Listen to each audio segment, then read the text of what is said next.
For those of you that have been able to join us, thank you so much. Very warm welcome to this AIS Talks. I'm really delighted to introduce our next speaker, who is Helen Black. So Helen is the Managing Director of Work Restarts in Australia, a not-for-profit enterprise that aims to empower ex-offenders to restart their lives and positively contribute to the community they live in after incarceration. Helen's got quite an incredible story, from riding a motorbike solo through Iran to working inside the prisons. Helen's found that fearless compassion is not just something that you can do for others, it's really a gift that you give to yourself. And we're really privileged and delighted to have you here, Helen, to share your story. We'd love to ask you some questions at the end. For those of you who want to type in questions, please do go ahead and do so, and we'll ask Helen along the way. Otherwise, feel free to unmute yourselves and jump in and ask Helen as we're going.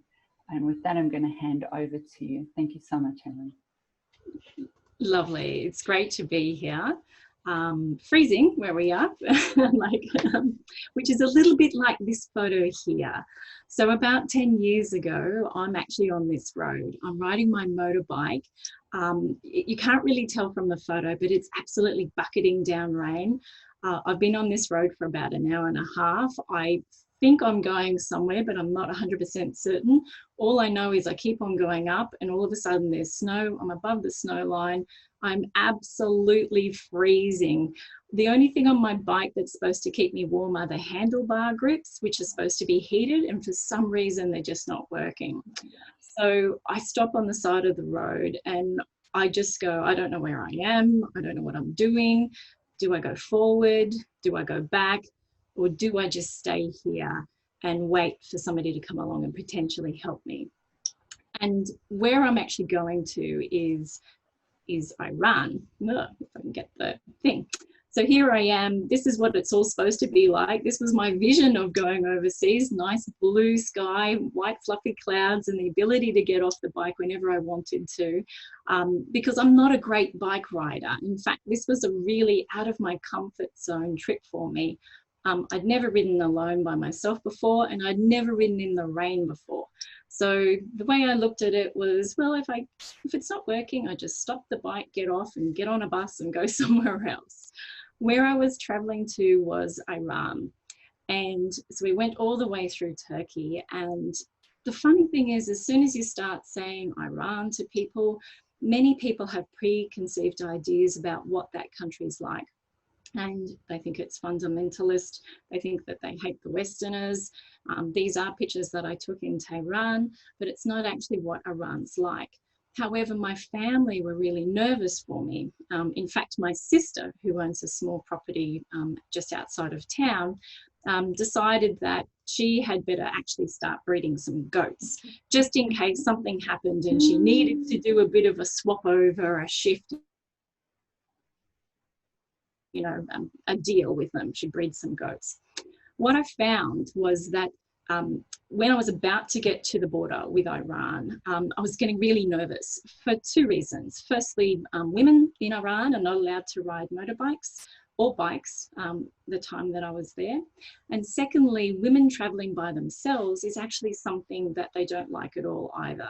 So here I was, a solo female motorbike traveler in Iran. Just as I was about to cross the border, I met this lovely man called Joseph. And Joseph was crossing the border as well. So I said, let's team up. They'll think we're together. As soon as they saw a male, they started talking to him and just ignored me anyway. So I managed to get over the border. And this is us actually sitting after we'd crossed the border, stinking hot.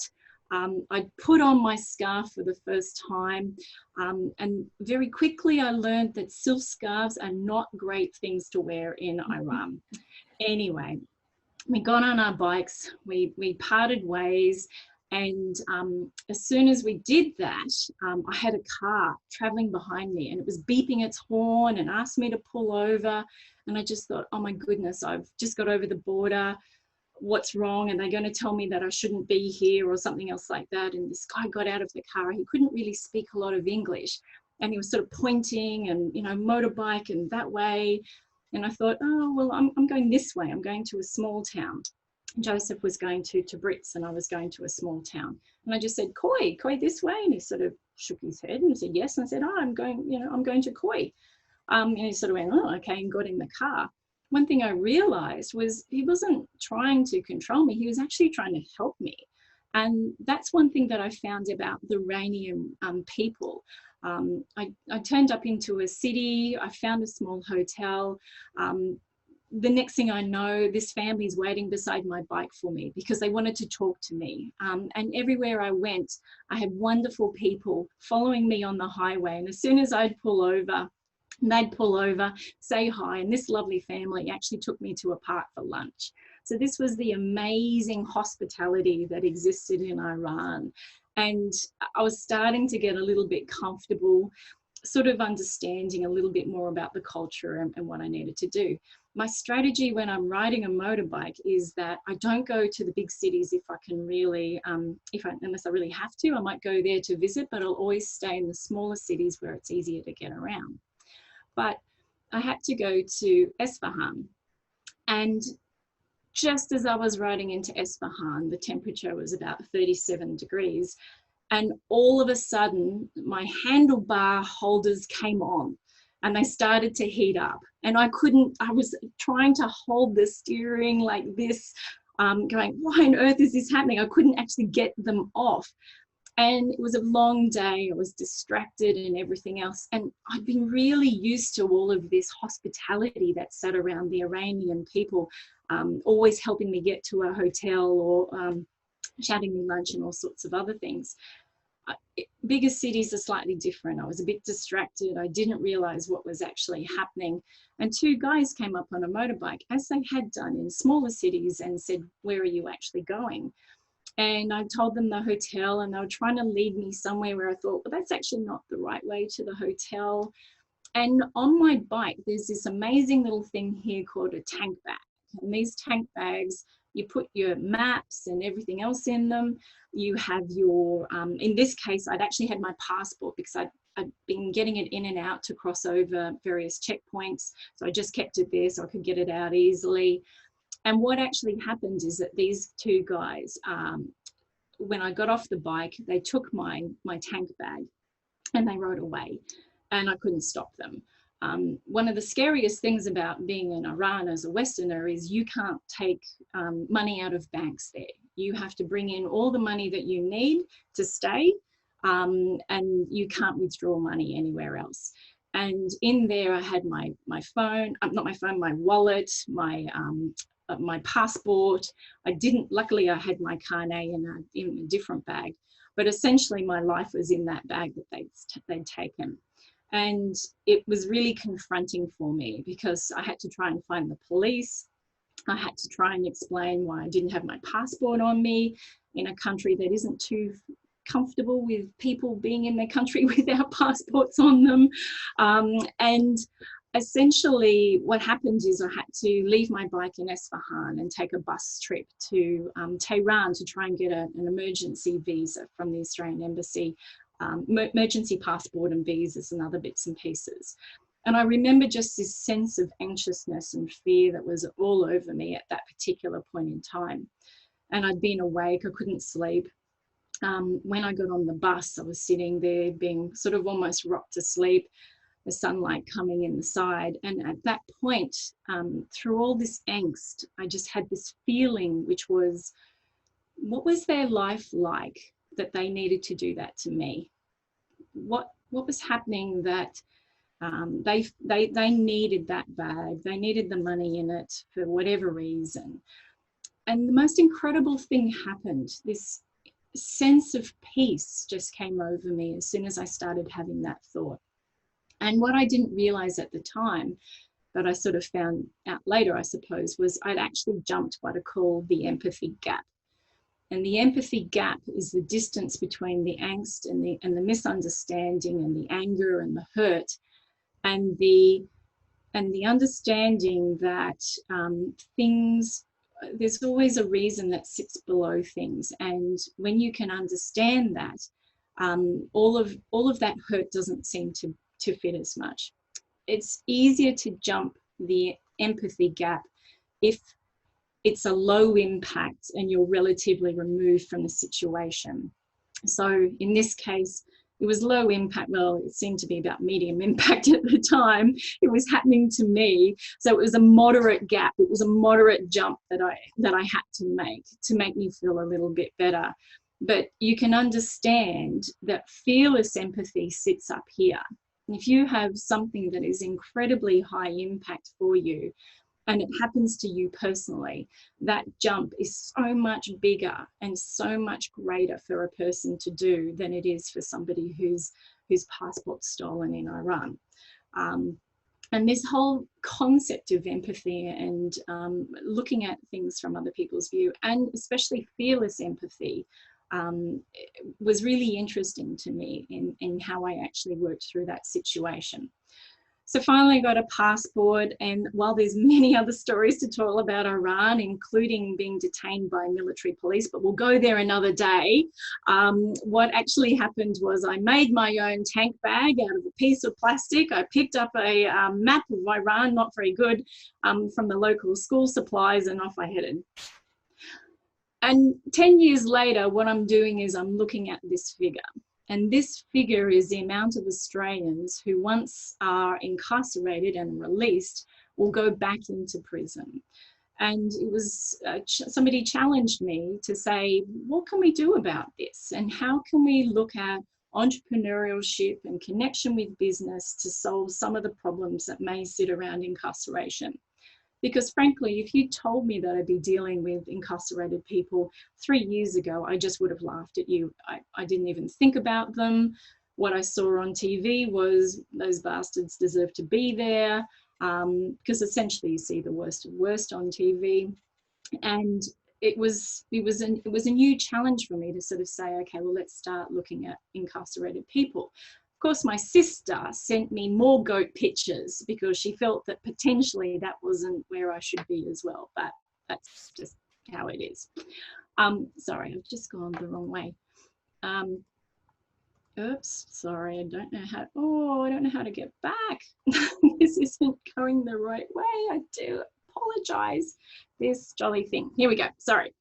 So the reality is I believe probably everybody on this line has, on this call, has stepped over this line, the difference between right and wrong. And the question is, when we're looking at incarceration and fearless empathy, it actually sits around what's happened in people's life to actually make them step over that line. There's a really interesting YouTube clip. It's called Step Into the Circle. And with our entrepreneurial course, we do a step to the line where we get mentors and we get prisoners coming together and we ask them questions, things like, have you ever broken the law? Everybody steps to the line. One of the really interesting ones is how many books were in your household as you were growing up. If it was less than 20, step to the line. And often the incarcerated people will step up to the line, but the mentors won't. And all of a sudden you see the differences between what's happened to actually lead people on their journey, and therefore there's more empathy that sits around that. This is Dom. He's one of our guys that we work with inside the prison. And when we look at what led him to step over that line, it would be his mum having a stepdad that used to beat him when he was younger, lock him in cupboards for up to 3 days at a time, having to sit in his own waste and just be fed water every now and then. He was homeless and on the street by the time he was 12, because that was easier than living in the home that he grew up in. And at the same time, the only way he could survive was be with a family that looked after him, and those were people that dealt drugs. So he learned how to deal drugs. He was a father at 14, but because of the type of person that he is, he took that job as seriously as he could. He got his own home. He through the social security. He was trying to look after his daughter. He had another 3 kids by the time he was 18, and yet he couldn't get a job. He found that really difficult. So he felt like his only way that he could support his family was going back to trying to sell drugs, and that's when he was caught, and that's when I met him inside prison.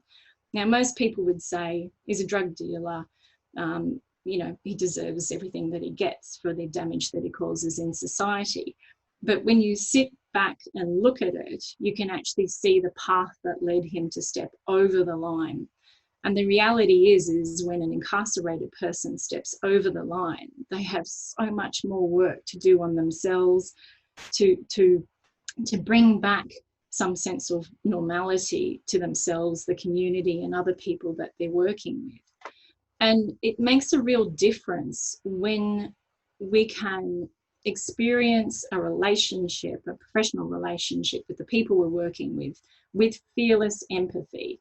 Because yes, I work with people who have taken other people's lives. I've worked with people who are serial offenders. And yet what we see when they come into our areas inside are just people who want the chance to have a go, a real go at life. One of the stories that always gets me every time is when we went inside the prison, they were set up to sort of be mainly usual blue collar working, you know, males, must be metal work or woodwork or something inside prisons. But what we saw was a whole heap of potential. So we set up Australia's first digital studio inside a prison. And I remember this big tattooed guy who came in and, you know, wanted to, you know, learn some design, graphic design and stuff like that. And we'd actually been warned by him, oh, you don't want him, he's a troublemaker. And yet anybody who puts their hand up and says, we would like to give this a go, we give them a go. And he sat down at the computer, hadn't really been on computers before. He was a welder by trade. And within a month, he was picking up virtual reality and 3D animation and all sorts of other things. It's just amazing. And one day I was standing next to him. I'm not a graphic designer by any means. So we had staff who do that. And I just said, oh, that looks really good.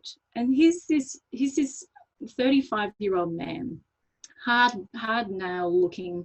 He jumps up out of his seat and he says, oh, really?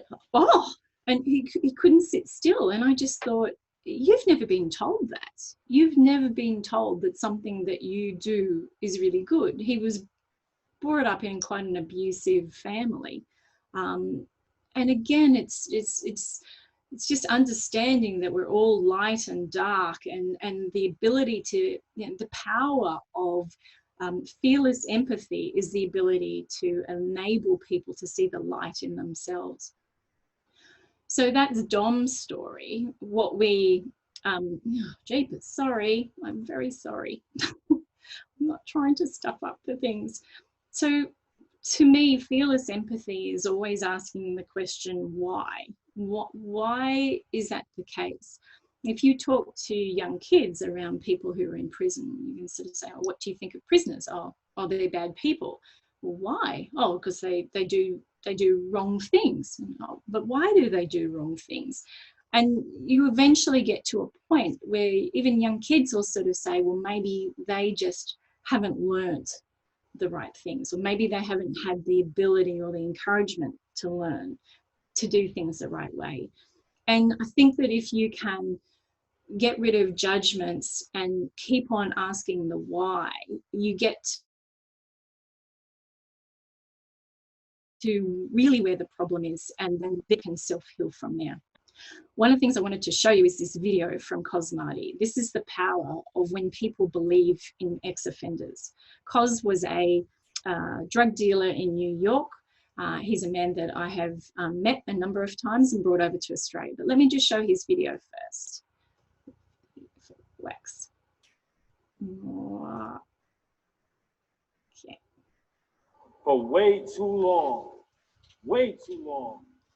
inmates and ex-cons have been depicted in a negative light. If the only stories you ever hear paint us as monsters, caged animals, and savages, then chances are that's all you think we will ever be.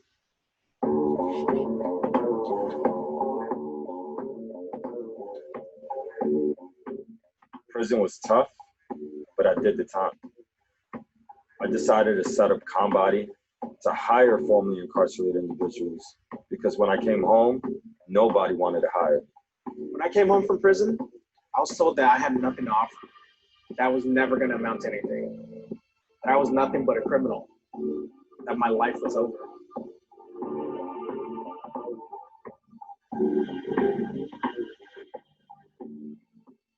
Combody for me is acceptance. Unity. Sanctuary. Community. Formerly incarcerated individuals are more than a criminal record. We are more than the mistakes of our past. We are fathers. We are smart. We are innovative. We are funny. We are determined. And damn good trainers. I know the struggle of losing weight. I understand what it's like to have a goal and need that extra push to attain. I understand the challenges of drug addiction. I understand what it means to come from the bottom. I understand how hard it is to live life on life's terms. We've made our mistakes. We've done our time. And now it's about reclaiming our lives and empowering those around us. The vision for Combody is to disrupt this fitness world, disrupt these perceptions that we all have of formerly incarcerated individuals. Combody is community.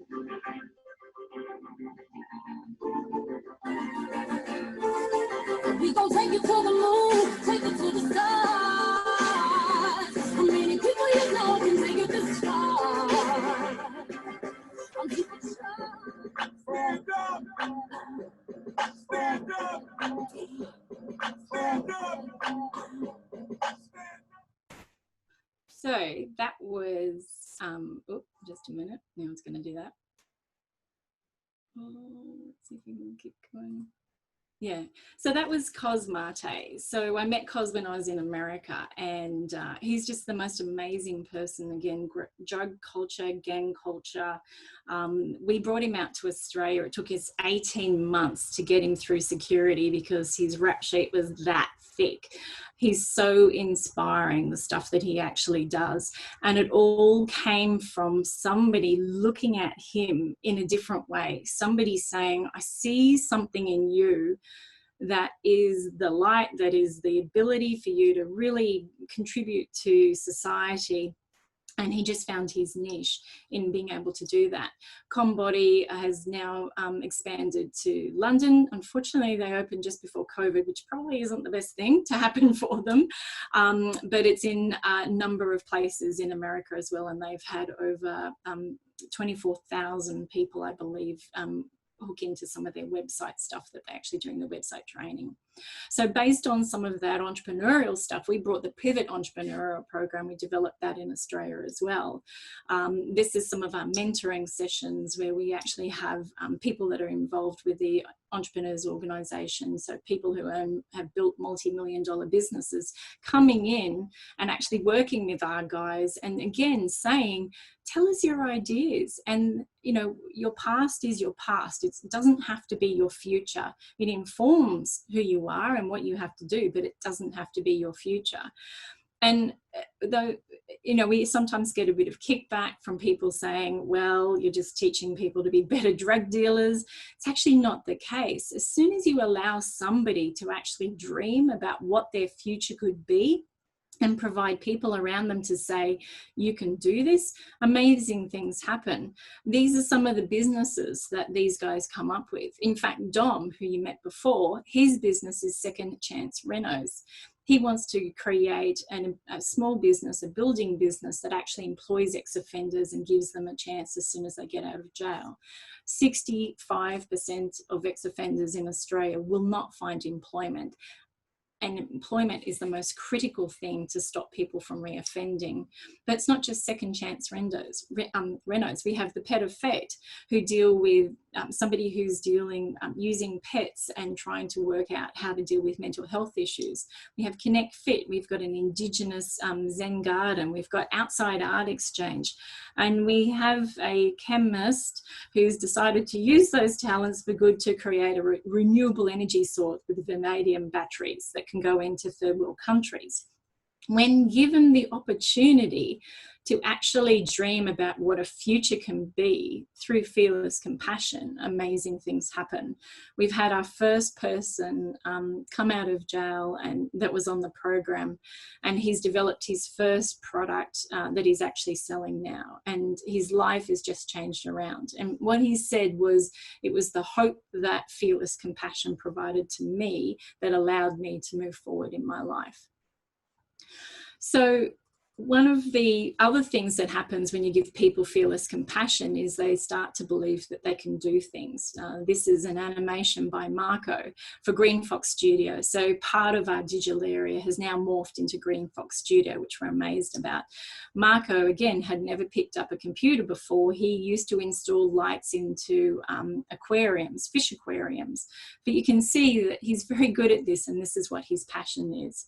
So being able to show people different avenues forward enables them to see themselves in a different light, and all of a sudden it becomes freedom for them. Just like being on that bus, feeling fearless compassion for the people around me created freedom for me.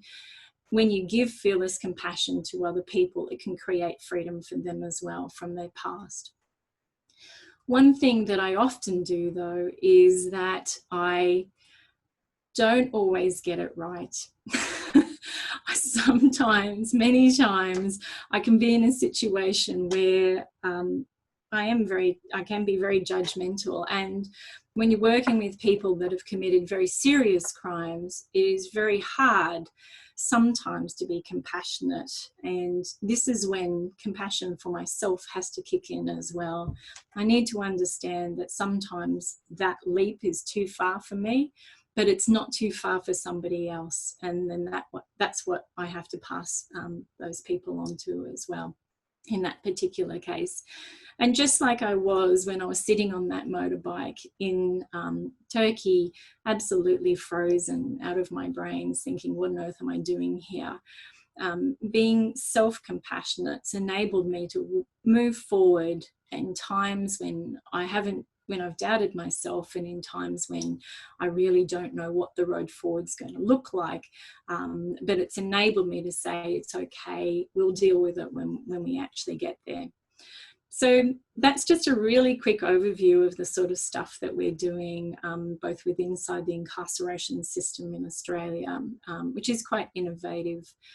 From the perspective of trying to bring a more social enterprise aspect to the incarcerated system, and actually work with employers on the outside as well. That recidivism rate that we looked at, that 46%, our current reoffending rate is 8.3%. So fearless compassion can actually provide a pathway forward for people who really need our help. And when you think about it, I think just to finish that, we had a situation where I had to meet a VC of a university who wasn't very happy that,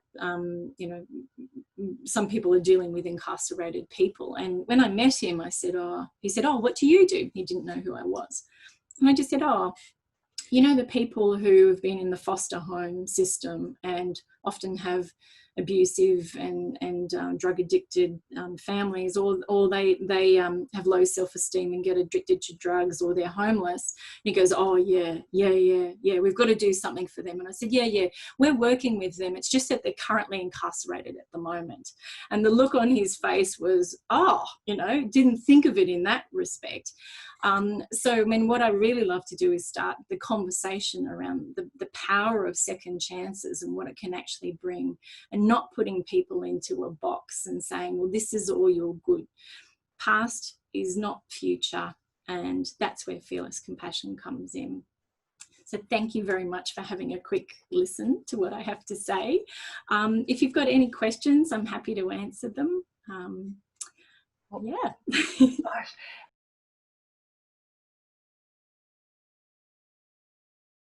You started in our own little chat saying, I don't know how interesting my story is going to be. Well, I could just kind of take you back to the first part of your story and ask you about a million questions. So thank you so much. How inspiring. I think something that really stood out for me was you saying about your self-compassion and understanding that your preconceived ideas are going to be there, and having the self-compassion to say, right, these exist for a reason, either try and work through them or get help. So I guess that leads me to ask, in terms of working in the prisons, how do you prepare your teams that go in? What sort of support do you need to give them? I guess either, emotionally, mentally, physically, even when they're going in. Luckily, the prison that we're in at the moment as a pilot is a low to medium security. So again, while we deal with people who have committed quite serious offences, they're generally at the end of that offence. And to be honest, that's actually been really good for us for one reason, because we see the shift that they've gone through in their mindset and the way they think about things. And, if you go back to that line, what's the thing that would push you over that line? Because we all think we would never do it. Oh, I'd never do that, but we would. There's always something that will push us over that line. And when you think that, especially kids that are addicted to drugs at age 12 or so, it stops their stops their emotional intelligence, so they often have anger issues and things like that, so they can just snap. And as we know with the brain, as soon as that amygdala fires up, all of that logical thinking flies out the window and we go from there. So interestingly enough, what we have is, because we haven't had anything to do with incarceration, we didn't have any preconceived notions about what incarcerated people were, apart from stereotypes that we see on TV. And so when we went in there with a business. We're just going to run this area like a normal business. It's, even though we're sort of doing work experience and training and stuff like that, we're going to do it like a normal business, because we approached it that way. We haven't actually had any problems from any of the prisoners over the last 3.5, 4 years at all. Wow. And these are even ones that will have guards saying, wow, he's a seriously, hard person to work with. And we'll go, what, you mean him? He's great. It's absolutely incredible. The people we have most of the problems with are actually probably the guards, because we're doing things a bit differently, and that's not necessarily, again, preconceived ideas. We have to use compassion with them as well, because their job is hard, their job is security. The natural, there's a natural we don't like them and they don't like us sort of scenario. We actually get to be the people that are their future, and that are thinking about them in a more compassionate way. It doesn't mean being, with our staff, it doesn't mean being blinded or having rose-coloured glasses. It means being able to see the situation for what it is, but understand that you don't cross that line unless something's pushed you to that point. And, trying to understand that. So I hope that's answered that question a little bit. That's quite beautiful. Thank you. The other thing, the people that you are working with, the volunteers that do come in, is it typically in that mentor type program, or so you'll have specific topics that you're covering in all of those things? Yeah. So with our Pivot Entrepreneurial program, which again is a first in Australia, we essentially run through the concept, the lean startup methodology of running a business. So we run through the concept of it. Of course, in Australian prisons, no prisoner is allowed to connect to the internet. They are also not allowed to run an enterprise while they're inside. So this is all about the imagining ideation of business ideas, to really give them hope, I suppose, and to test the concept of how do you not get too emotionally involved with an idea that you're not actually looking at it in a way that is going to, make financial sense. So they get to run through that. We've got other volunteers that will do some market research for them, just very basic stuff that's available on the internet. internet, nothing serious. So that if they're serious about it when they get out, then what we were looking at doing this year, and hopefully we'll do it in the second half of the year, is actually really wrapping solid support around the people who are giving this a go. I mean, as we said, 65% can't get jobs because they don't have the education skill background, or people realise they've been formally incarcerated. And we know that with all the COVID stuff, the job market has got seriously tight. So yeah, so we really do need to look at how we're helping to support people further when they get outside, more than just social enterprises. And yeah, we have a structured program that wraps around that mentorship as well. In fact, most of the mentors say that it's a better experience for them than they believe that they give the guys.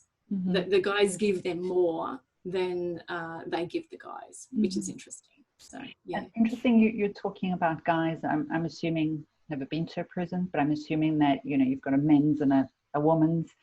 Do you operate programs in both? At the moment, we only operate in male prisons. I would love to operate in a female prison. So I was lucky enough to get in Australia, there's a bank called Westpac. I was lucky enough to get a Westpac Social Change Fellowship in 2018, which is a bit like a Churchill Fellowship. It enables you to travel the world and have a look at best practice. So I've been in many male prisons around the world as well. I've only been in a handful of female prisons, so they make up a smaller majority, about 7% of the incarcerated population, but they're the fastest growing cohort. There's far more women that are getting into jail, so I'd like to do something with that. But I've never been scared in a male prison, but I have been scared in a female prison. So they are seriously tough ladies. They have had often significant abuse, and again, what's caused them to cross that line is high level, and they are very tough ladies. Yeah.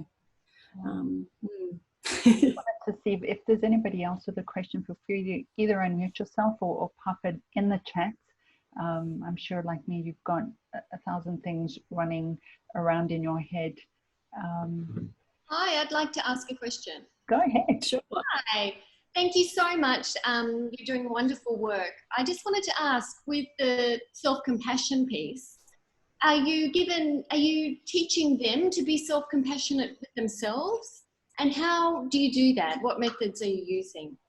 Yeah, that's actually the hardest bit. It's like the peeling the onion scenario. One thing I'm just making really clear is we're not psychologists. I'm not a psychologist, so that's not been my background. So because what we're looking at is in the context of employment, what we try to do is we integrate that as a soft skill within the employment area. Just as an example, if you talk to some of the people that are incarcerated, many of the people that are incarcerated, they'll say how much they hate psychologists and that they make them feel worse rather than better when they get out of the system, or when they're talking to them. So I sort of took that on board, and so we embed these self-development and self-learning and self-resilience and self-awareness stuff within the context of employment.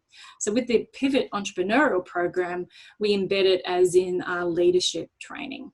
So interestingly enough, they'll tell me how much they hate being analysed by psychologists, but when we give them a DISC profile to sort of look at how they would work as a boss and how would they work with other employees, they'll lap it up. So it's sort of a little bit stealthy that we shove that stuff in there. But what's really interesting is that you see that shift, and over the period of the course of whatever we're doing with them, and you can see them pulling themselves up and reconsidering things a little bit more.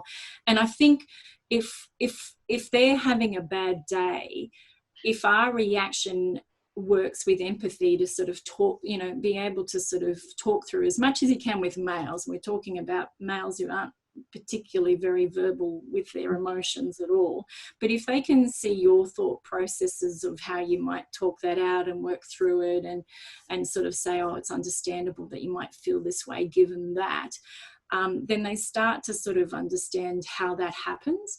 And the best thing about the work that we do is it's not just a program that comes in and out for 12 weeks, because that just doesn't work.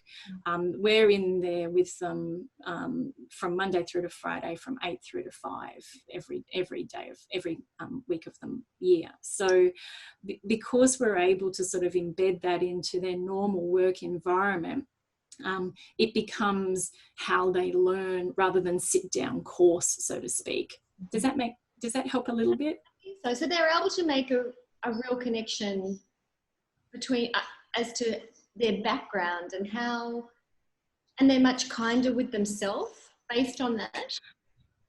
So there's 2 levels to that. If the first one is denial kindness, which I call the excuse kindness, for want of a better word. And then which is the top level sort of, oh yeah, well, you know, I had to sell ice to do this and stuff like that. So that's what I call the excuse level of kindness or forgiveness of self. Whereas the next level down is the real understanding about, well, you know, why did you think that? So some of what we do is look at values. You know, what are some of the values that you have that are important to you? And we use a value card system to be able to do that, again, as part of the leadership training we have across our programs. And often they'll put family first. And when you sit there and you ask them, okay, if family's really first, why are you in here and not with your family?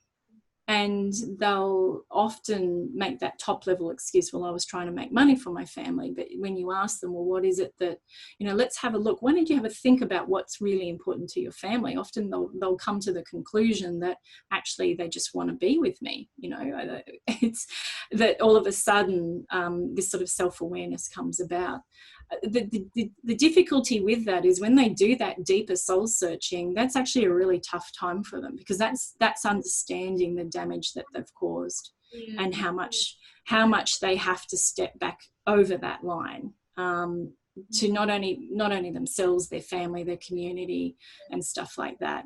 And that's where we use and work with the psychologists on the site and recommend them to sort of work through that, because that's not our role.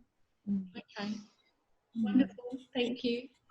Yeah, I think the other psychology part of it is the rights of the victim that sit with this. I mean, when we're talking about self-empathy, most people will sort of say, oh, you know, that's good, you're trying to do something, but I'll get quite significant sort of mail occasionally from people telling me that, you know, what would so-and-so's parents think of this, and somebody whose child has been horrifically murdered or something like that. And the reality is 98% of people in Australia, and probably Singapore and other places around the world, will get out of jail. 98%. So do we want somebody who's done the work on themselves and is able to reintegrate and go back into society in a way that is going to be positive for that society? Or do we just want somebody to be punished and hasn't learnt anything and has even less self-esteem and even more layers to the onion and is even more entrenched in the sort of behaviour that they were doing before? So my view is always victims absolutely have a right, and I think they always sit up in that hardest box of that empathy jump. I don't expect them to make the jump at all. It's easier for me to make the jump because I'm removed. It didn't personally happen to me, to sort of be in that place. But our role in that is to say we're doing everything we can to make sure that this never happens to somebody else. Yeah, that's a really good point. Helen, we've got a question here. How can we help our children better understand the idea of fearless compassion? Yeah, good question. I feel like, well, often we're dealing with cognitively impaired. At the moment, we're only working with adults, but we're often working with cognitively impaired adults and people whose mental age is kind of stuck around that 12.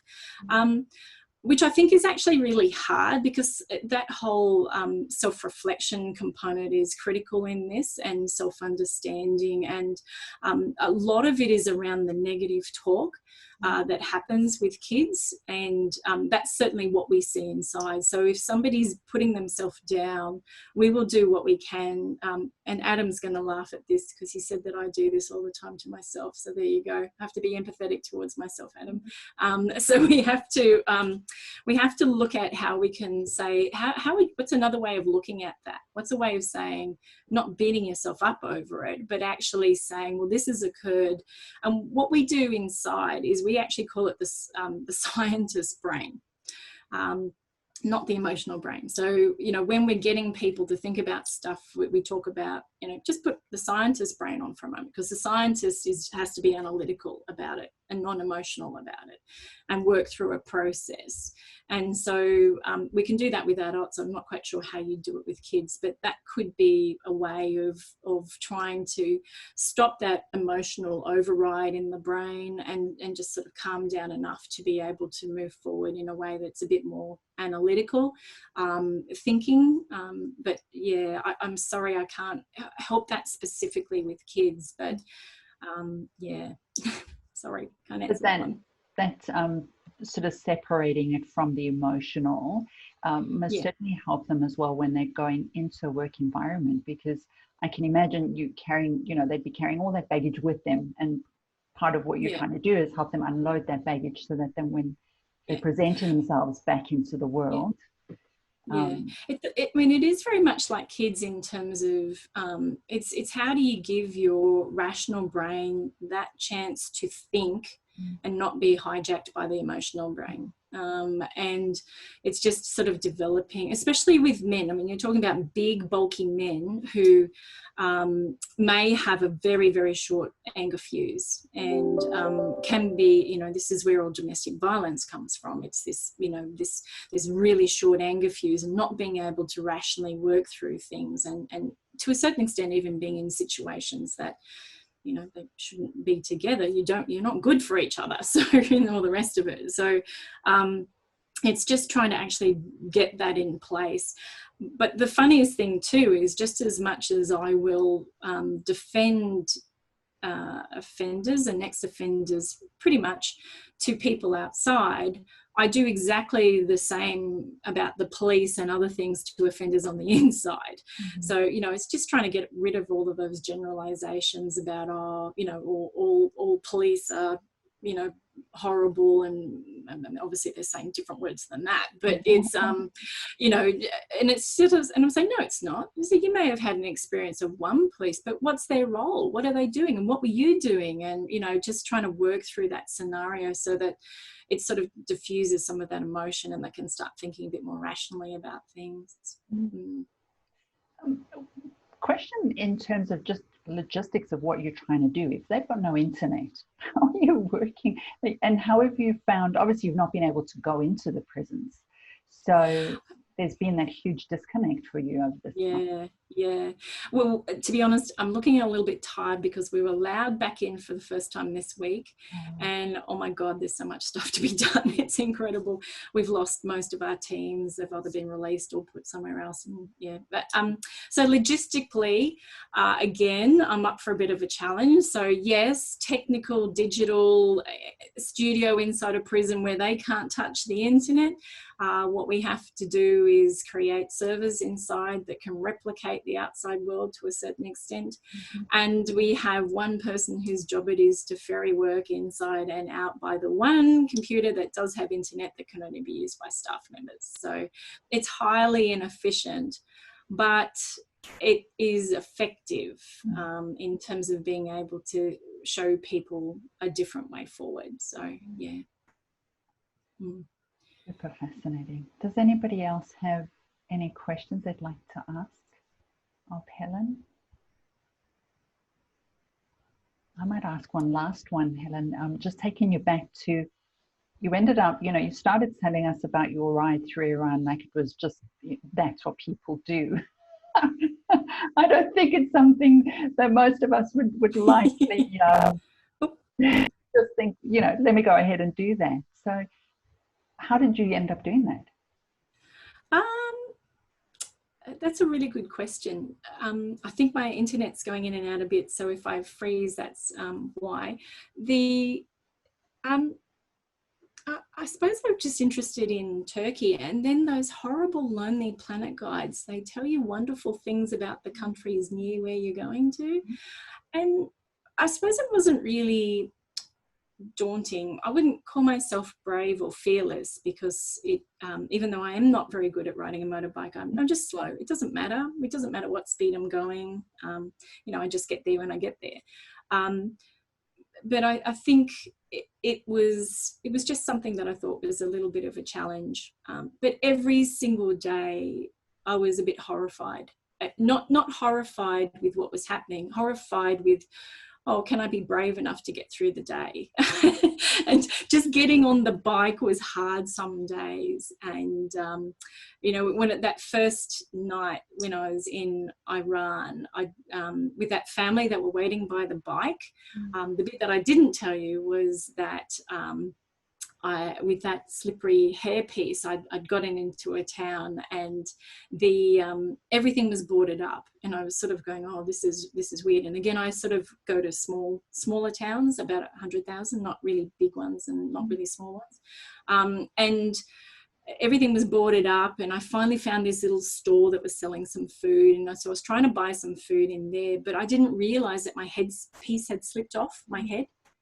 And I just heard this massive yelling around me, and these angry men were looking at me, and I was trying to work out what was wrong, and they were going like this, and that they didn't want to serve me. And I just remember going back to that hotel room and just feeling really, what on earth am I doing?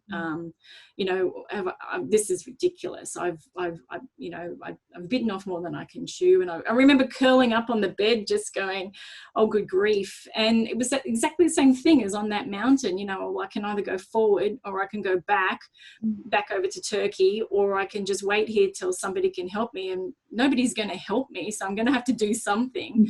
And I think later on that evening, I crawled out of the hotel. That lady and her husband had been waiting by my bike for 2 hours. Oh, wow. So that they could talk to me. Oh, wow. And they sort of showed me around, and everything was open then, and I started understanding the culture a bit more, and made sure that I got the black head thing that never came off and all the rest of it. And it was just, every day it took a lot of courage for me personally to get on a bike. It wouldn't take courage for other people. And that's the other thing about empathy, is understanding some things are more courageous for some people than others, and not to downplay that just because it may not be courageous for you. Again, when you look at the guys with the pivot, they've got to pitch their idea to this group of business people. And again, big burly men standing up, absolutely scared out of their wits to talk to this group of business people sitting down in front of them. So, that might be okay for us to do. So I think that whole empathy thing is actually really also understanding what is a challenge for people as well. But Iran was absolutely, without a doubt, the friendliest country that I've been to. It's just amazing. We would have people driving past me on the highway, waving, putting their window down, saying, "Welcome to Iran." They'd stop up ahead and pull me over and go, do you need water? Do you need oranges? Here's some chocolate. It was just insanely, amazingly friendly. So, so it wasn't, so much of it's in your head, isn't it? I think that's the hard thing. Yeah. I think you sound incredibly, incredibly brave. Now, I'm mindful that you're 2 hours ahead of us, so it's getting pretty late for you. Just finally, what would be your greatest takeaway from the work that you're doing right now? I think it is just the ability to understand that we're, as human beings, we just have so many different shades of light and dark, and circumstances, and which is so wonderful that the work you're doing in the school in really nurturing people to be the best of themselves. And it's just that understanding that when so many kids in society don't have that, the output is what we see. And the problem is it's intergenerational. And so being able to be empathetic, and even in situations where you may be afraid of the person or what they've done, I just see the difference when you provide that space for people to see themselves in a different light. You know, what we're trying to do is just hold up a mirror for what we see, which is all the parts of them that are positive. And if they just focused a little bit more on those and sort of tried to, you know, do the work to deal with the other stuff, and then the outcomes for everybody, themselves, their family and society, are just better overall. So rather than judgment, where possible, trying to be empathetic. And if you can't be empathetic to them, being empathetic to yourself, to say that I can't make that leap at this point in time, but I might be able to in the future. Yeah. Really kind words. How can people get involved? Is it only if it has to be in Australia and Queensland? You're in Queensland. Yeah, we're in Queensland. What we're trying to do is create a system that can be duplicatable, because it's about creating impact, which we're happy to sort of share with other people as they need. Yeah. Wonderful. Well, Helen, thank you. Thank you to everybody who joined us tonight. Really appreciate it. It was fascinating talking to you. I can see why Adam was so excited to share you with us, and I thank him for doing that. So thank you very, very much. Thank you for letting me speak to your wonderful group, and hopefully I'll be able to be over there at some stage and actually meet you in person. Yes, so, we'll do a follow-up session in person. That would be amazing. Lovely. Thank you. Thank you. Good night, everybody. Bye. Bye.